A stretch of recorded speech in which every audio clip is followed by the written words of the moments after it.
Hey guys, welcome back to my channel. Simone here. Today I'm going to be doing the Bookish scenarios tag. I was not tagged in this, but I've seen it many times. I feel like it's like a 5-year-old tag, to be honest.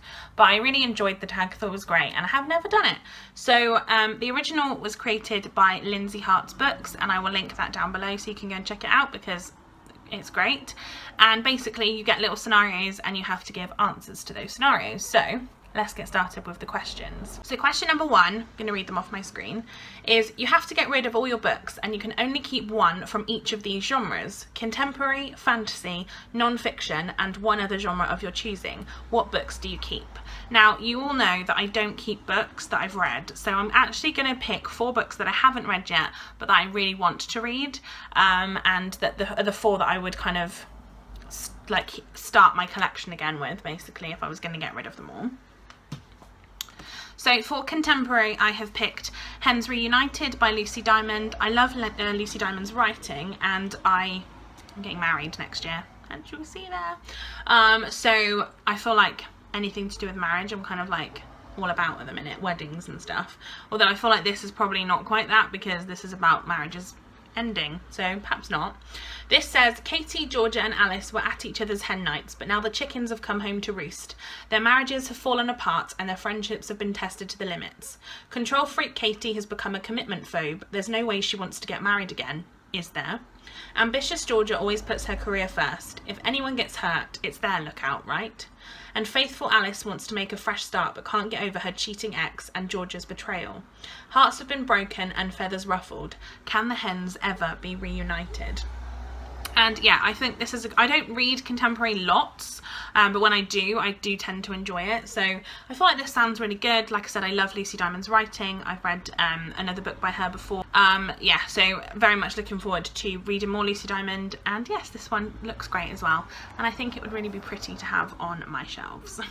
Next up is fantasy, and I obviously had to have one of my Stephen King books in here, so I went with The Bazaar of Bad Dreams by Stephen King. 1, because it's beautiful, and I just really like this edition, and 2, because it's actually a set of short stories, so I feel like I could spread it out over time if that was, you know, the only book I had left to read. This is a set of short stories. I don't really know what they're about, to be honest. I find that I'd like to go into Stephen King's books basically without knowing too much because, you know, whatever. But there's like, I don't know, 10 or 20, there's like 10 or 15 stories in this. So again, it would be great to have because I could, you know, spread it out. I wouldn't run out of things to read too quickly. Yeah, and I do love fantasy and I do love thriller. And I assume this has probably got horror elements to it. So I'm very excited by this. For the non-fiction pick, I have decided to pick Midnight in the Garden of Good and Evil by John Brent. I don't really know what this is about, but I'm really intrigued by it. I'm pretty sure I'm probably, spoiler alert, going to read this for the non-fiction November read. And yeah, I have heard this is crime with a bit of travel in it, so I don't know too much else about it. Really looking forward to it, and like I said, I don't know what this is about apart from it's about murder of some kind. So I feel like I'm intrigued enough to want to keep this on my shelves, because I feel like I've been wanting to read this for ages. So yeah, very much looking forward to it. And then my genre of choice, I went with thriller, obviously, and I decided to pick one that's a little bit out of the box. I've not heard anyone talk about it, so I don't have any preconceptions, and that is The Foster Child by Jenny Blackhurst. This follows a child psychologist named Imogen Reed who takes on the case of 11-year-old Ellie Atkinson. She refuses to listen to warnings that the girl is dangerous. Ellie was the only survivor of a fire that killed her family. Imogen is convinced she's just a sad and angry child struggling to cope with her loss. But Ellie's foster parents and teachers are afraid of her. When she gets upset, bad things seem to happen. And as Imogen gets closer to Ellie, she may be putting herself in danger.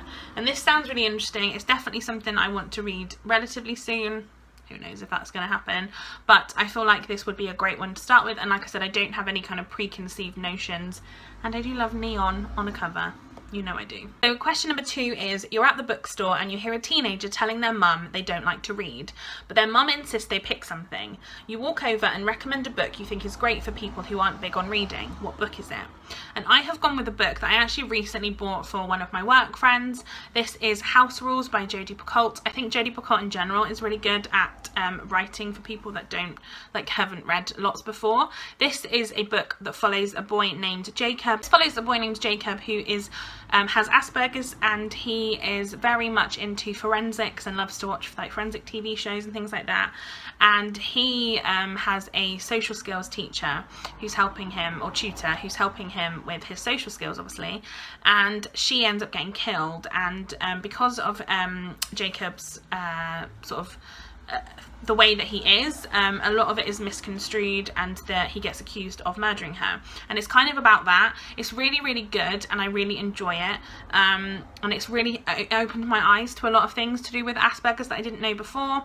I think it's one of those books that would really kind of like help people, and especially with teenagers, I think it would be good because it helps them realise that there are people who react differently, and there are people who communicate differently, and I feel like that would be a really good lesson to learn as well as just having fun reading like a murder thriller kind of thing. And yeah, I really enjoyed this book. I thought it was great. Love Jodi Picoult in general, so yes, definitely that one. Question number 3, you're not feeling yourself and need a pick-me-up. Which book do you read to put yourself in a great mood? It's an interesting one. Obviously I would normally say the one I'm not going to say because I try not to mention it in tags now, but I'm actually going to go with Always the Bridesmaid by Lindsay Kelk. I would probably not have mentioned this too much before, but as I said before, I'm getting married, and I love the idea of reading about like bridesmaids, that kind of thing, and Always the Bridesmaid is a great contemporary that I really loved. I read it like 4 or 5 years ago, and absolutely loved it at the time, and I would love to reread it. It basically follows a girl who, like I said, has always been the bridesmaid, and she is now becoming the bride, and it's kind of her being put in the spotlight and not really knowing what to do about that. So yeah, really, really excited about this. Question number 4, you go back in time for a day to your teenage years. What book would you most likely have caught yourself reading? And for me, it was probably anything by Judy Blume, specifically Are You There, God? It's Me, Margaret, but I really liked Blubber. There's just so many, like Forever was great. I love Judy Blume in general, and I would love to reread all of her books because I loved them all the first time so much. So yeah, very much looking forward to rereading those in the future, but definitely would probably have been what I was reading. Question number 5, your friend surprises you with a 4-day trip and you have 1 hour to pack. Which book do you bring to read on the way? Now, I don't read in the car, so if it's a road trip, I am probably going to suffer because I get really car sick. So yeah, I'm not really a reader in the car. I have to listen to music. It's to do with my ears and stuff. It's a long story. But a book that I would like to read while I'm there, maybe, would be The Northern Lights by Philip Pullman. This is the first book in a trilogy that I have not read and I feel like I need to get to.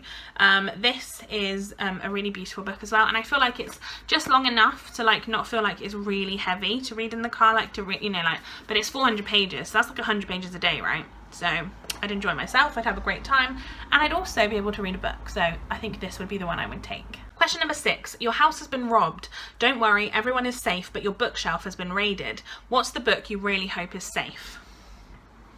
And I've definitely mentioned this a lot in videos before, but I would hope that my Shadow the Sheepdog copy by Enid Blyton is safe. It's a really, really old copy, like ridiculously old, like it's from 1953, and I've had this book for so long. It doesn't have the dust jacket, obviously, yeah, and I have had this for ages. I thought I'd lost it when I was about, I think I was about 11. We moved house and we thought it had gone missing, but my mum found it, so thank God for that, because I would have been absolutely devastated.